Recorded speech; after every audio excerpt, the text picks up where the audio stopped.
अस्पताल में दुल्हन के लिबास में बिस्तर पर पड़ी ये महिला आरती मौर्य है और आरती के चेहरे पर हाथ फेर रहा शख्स इनका पति अवधेश है। नवविवाहिता जोड़े की ये नायाब तस्वीर उत्तर प्रदेश के प्रयागराज स्थित एक अस्पताल की है। पूरा मामला कुछ यूं है कि प्रतापगढ़ के कुंडा इलाके की रहने वाली आरती मौर्य की शादी पास के ही गांव के अवधेश के साथ तय हुई थी। शादी की सभी तैयारियां पूरी कर ली गई थी। 8 दिसंबर को आरती के घर बारात आनी थी।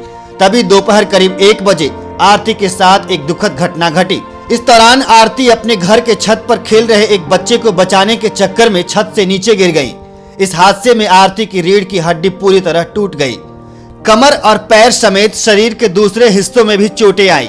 हादसे के बाद आरती को पास के एक अस्पताल में ले जाया गया, लेकिन डॉक्टर ने इलाज से हाथ खड़े कर दिए, जिसके बाद आरती को प्रयागराज के एक निजी अस्पताल में भर्ती कराया गया। इस घटना के बाद आरती के परिजनों को उनकी शादी की चिंता सता रही थी, लेकिन आरती के होने वाले पति ने उससे इस हाल में ही शादी किया। अवधेश ने बताया कि वो इस हालत में भी न सिर्फ आरती को अपनाएगा बल्कि शादी भी तय वक्त पर होगी।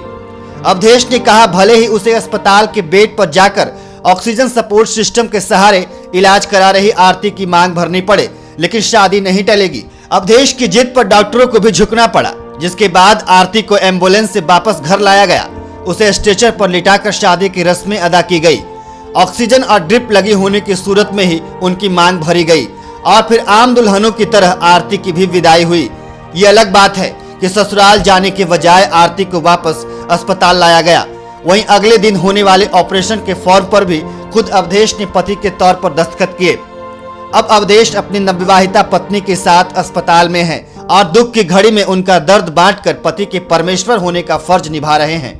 गिरने की वजह से इनकी रीढ़ की हड्डी का L1 जो वर्टिब्रा है वो फ्रैक्चर हो गया है और उसकी वजह से अंदरूनी नस में चोट पहुंची है और दोनों पैरों में कमजोरी तथा पेशाब और शौच का पता नहीं चलता है। इसकी वजह से तो कंप्लीट पैराप्लीजिया है, टोटल वीकनेस है पैरों में।